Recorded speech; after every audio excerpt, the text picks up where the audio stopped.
نحمدہ ونصلی علی رسول الکریم اما بعد عن ابن عباس رضی اللہ تعالیٰ عنہما قال قال رسول اللہ صلی اللہ علیہ وسلم نعمتان مغبون فیہما کثیر من الناس الصحۃ والفراغ او کما قال علیہ الصلوۃ والسلام۔ اللہ کے نبی صلی اللہ علیہ وسلم اس حدیث کے اندر فرما رہے ہیں کہ دو نعمتیں ایسی ہیں کہ دنیا کے اکثر انسان جو ہے وہ ان دو نعمتوں سے بڑے غافل ہیں، دھوکے کے اندر پڑے ہوئے ہیں۔ وہ دو نعمتیں کون سی ہیں؟ ایک اللہ کے نبی صلی اللہ علیہ وسلم نے فرمایا کہ الصحۃ، انسان کی صحت، یعنی انسان صحیح تندرست ہے، چل پھر سکتا ہے، اس کے ہاتھ پیر سارے اعضاء اس کے صحیح کام کر رہے ہیں، اور ان اعضاء سے وہ اپنے ان اعضاء کو نیک اعمال کے اندر خرچ نہیں کر رہا، اس سے دین کے کام نہیں لے رہا، پیر اس کے صحیح ہیں، چل کر مسجد کی طرف نہیں جا رہا، دین کے کاموں کی طرف نہیں جا رہا، ہاتھ اس کے صحیح سلامت ہے، ہاتھوں سے صدقہ خیرات نہیں کر رہا، زبان اس کی ٹھیک ہے، اس سے اچھی باتیں نہیں بول رہا، آنکھیں اس کی ٹھیک ہے، نظر ٹھیک ہے، اس سے قرآن پاک کی تلاوت باقی نیک اعمال نہیں کر رہا، کان اس کے صحیح ہے، سنائی اس کو صحیح دے رہا ہے، لیکن سے دین کی باتیں اور اچھی باتیں نہیں سن رہا، یعنی جسم کے سارے اعضاء جو ہیں اس کے صحیح سلامت ہے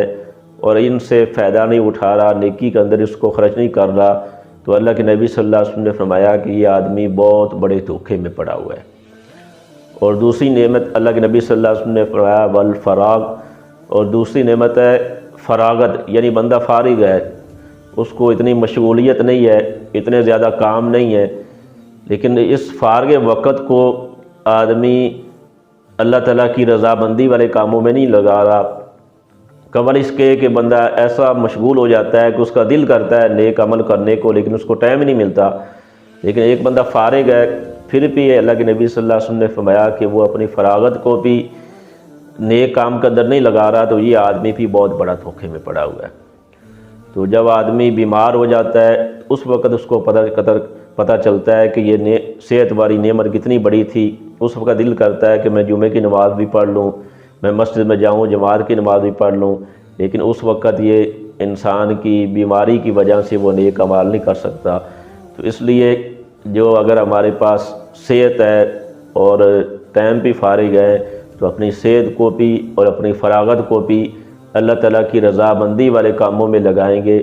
تو یہ انسان عقل مند انسان ہے۔ اگر ان دونوں نعمتوں کو ضائع کر رہا ہے تو اللہ کے نبی صلی اللہ علیہ وسلم نے فرمایا کہ دنیا کے اکثر انسان ایسے ہیں جو اس دو نعمتوں کے بارے میں دھوکے میں پڑے ہوئے ہیں۔ تو اللہ کی ذات سے دعا ہے کہ اللہ تعالیٰ ہمیں اپنی صحت کو بھی اپنی رضامندی والے کاموں میں خرچ کرنے کی توفیق دے، اور فراغت کا جو ہے اس کو بھی اللہ جل شانہ ہمیں مشغولیت سے پہلے اللہ جل شانہ ہمیں فراغت کو بھی اپنی رضامندی والے کاموں میں لگنے کی توفیق دے۔ وآخر دعوانا ان الحمد للہ رب العالمین۔